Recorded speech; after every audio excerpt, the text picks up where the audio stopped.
It's going to be very interesting seeing what happens when the Elden Ring film comes out, because a lot of people seem to have this idea that this is some huge, exciting thing, that this is going to be this really well received movie, that this is going to be some great thing.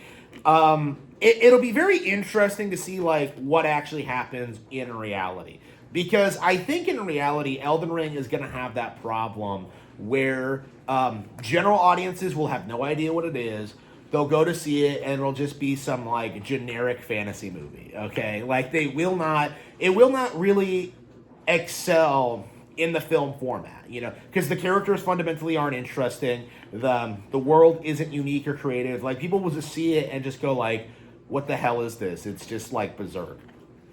Like, again, there's no creativity behind it. There's nothing about Elden Ring that can be converted into other mediums, essentially. Like, Elden Ring at its core is a video game franchise that sold itself based on like lore videos on YouTube, right? A lot of which is pretty inaccurate to the actual game, by the way. But Elden Ring is just one of those things that's like beloved by internet weirdos, but completely unknown to like general audiences. So again, when it's going up against the Legend of Zelda movie, like, I feel like Elden Ring really doesn't have a shot, because Zelda has a way stronger brand. It has way better people behind it. It has it looks good. People are hyped for it. We've actually seen screenshots. We've actually seen like images from it. Like, every time this comes up in the news, like, there's this feeling of like real, genuine excitement in the air. The fantasy film to surpass Lord of the Rings. Okay, this is going to be a huge cultural milestone and another major achievement in Nintendo filmmaking.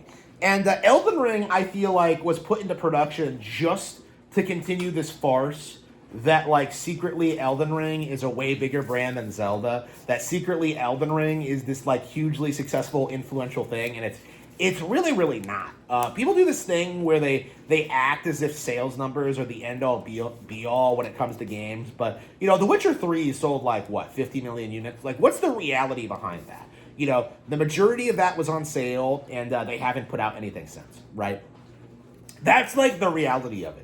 Like, after The Witcher 3 came out and became a cultural phenomenon, like, CD Projekt Red immediately imploded. They immediately fell apart. And people still cannot bring themselves to admit that Cyberpunk 2077 was a failure, and that games like The Witcher 4 and The Witcher 4 remake, The Witcher 1 remake are going to be complete and total flops. That is a big problem that the industry is facing right now, is that they just can't maintain the illusion that they are bigger and better than Nintendo brands. Like, what ends up happening with these mature franchises is that the developers gaslight, older people who have disposable income to like play their generic AAA game, and they go ahead and do it, and then just kind of drop it and forget about it. Okay, like, that's the reality behind The Witcher 3's success, is that like people picked it up because like it was the hot new thing. They played it for a bit, called it the best game ever, because in a lot of cases they don't play a ton of games,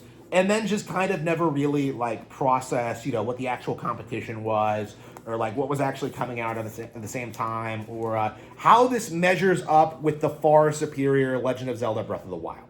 Okay, because Breath of the Wild did come out like a couple of years later, but it was a way better game. It had way more content. It was way more creative, and it's left much more of an actual cultural impact on the landscape. Because nobody like plays games today and goes like, oh, this reminds me of Witcher 3. No, everyone says that like, oh, this reminds me of Breath of the Wild. Breath of the Wild has been more culturally relevant than The Witcher 3 in actual video games. Okay, because everyone wants to be the next Breath of the Wild. Everyone wants to innovate. Everyone wants to play the next Breath of the Wild. The Witcher 3 sold itself to casuals who basically just wanted the video game equivalent of Game of Thrones. Okay? Like, that's the reality behind The Witcher 3's success, is that it was just a fad, quickly tapered off, and still maintains, like, a niche dedicated audience, like, a decade later, while Zelda has kind of soared past it. And in a lot of ways, Elden Ring is kind of the new Witcher 3, in which people latched onto it because it was this overhyped, like, glazed thing by the community. Like, open world at Dark Souls. Oh, this is going to be so great.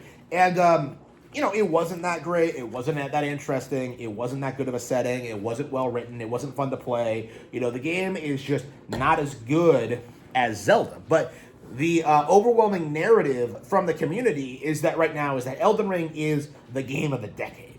And that's not based on anything real. It's not based on like anything factual, because that the vast majority of Elden Ring fans have not played a lot of games that have come out over the past decade, especially Nintendo games. So, again, it coming off like very, very hollow, especially when you see something like Tears of the Kingdom quite handedly outperform it.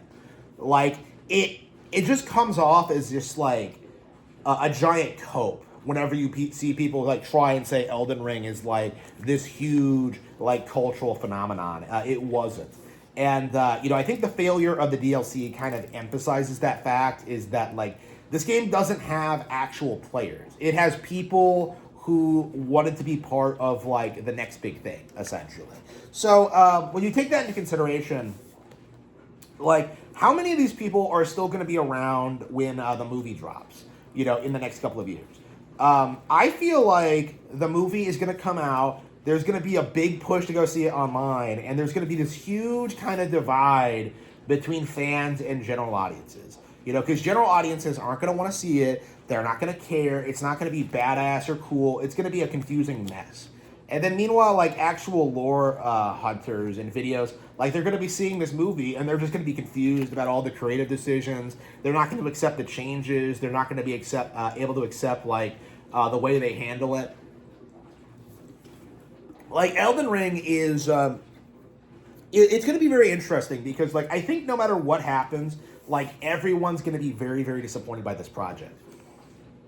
Like, I feel like there will be a certain demographic of people that will glaze this movie, but like by and large, I think the overwhelming consensus is going to be that it's not as good as Zelda, because Elden Ring simply doesn't have the cultural impact that Zelda has. Elden Ring simply isn't as big or successful as a franchise, and that's going to become more and more apparent over time as you continue to see video games like Breath of the Wild and Tears of the Kingdom outperform everything Elden Ring does.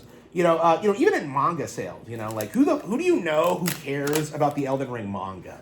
Meanwhile, you have like Twilight Princess fans who will come out and tell you that like, yeah, the Twilight Princess manga is one of the best things I've read recently. Like it's remarkable seeing how the general industry is just desperately trying to downplay Nintendo and the Legend of Zelda movie, but like it will collapse at a certain point, and it's just a matter of like when that's going to happen. And I think it's very possible that Elden Ring might be the last time we see one of these countercultural, like anti-Zelda Nintendo killer games release, because this wasn't doing well because of the game itself.